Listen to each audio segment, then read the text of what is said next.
Hi, my name is Jennifer Burton. I'm a spoken word artist and an ESL instructor, as well as a PhD candidate at the University of Toronto, Ontario Institute for Studies in Education.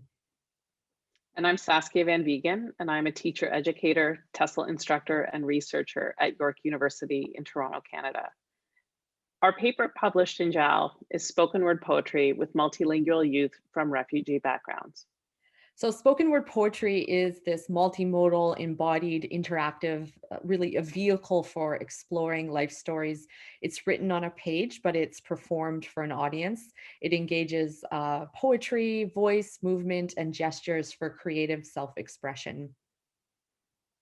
Our research took place in a local secondary school where we were collaborating with teachers and youth who had experienced forced migration and displacement. These youth in a grade 10 class and aged 15 to 17 were in the process of resettlement and had recently arrived from El Salvador, Colombia, Iraq, Syria, Serbia, and Congo. Our team worked with teachers to co-design and co-plan teaching and learning activities that engage students' funds of knowledge and translanguaging practices, breaking down the traditional boundaries between language and other forms of meaning making. So we invited Jennifer to lead the students in performing poetry through spoken word. So, what I observed immediately when I was first invited into the classroom space was the tremendous amount of care and trust between the teacher and the students, but also the respect for students' rich language practices and their ways of being in the classroom. I was most excited to see how the youth would respond to and kind of take up spoken word as a way to language their stories and their lives. So, in our paper, we share how spoken word invited critical language awareness and also opportunities to witness students as language brokers and meaning makers. And students articulated this kind of counter narrative to dominant discourses about refugees that really often flatten their experiences.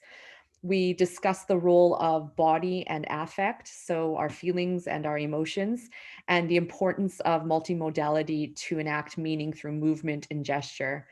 And one of the takeaways from our study for teachers is a pedagogical example of what can happen when we invite creative and critical modes of languaging in the classroom. And I'll never forget when we first introduced spoken word to the class with a video performance. One of the students sitting at the back of the class, he was so excited and he stood up and he exclaimed, "Wow, miss, it's like music."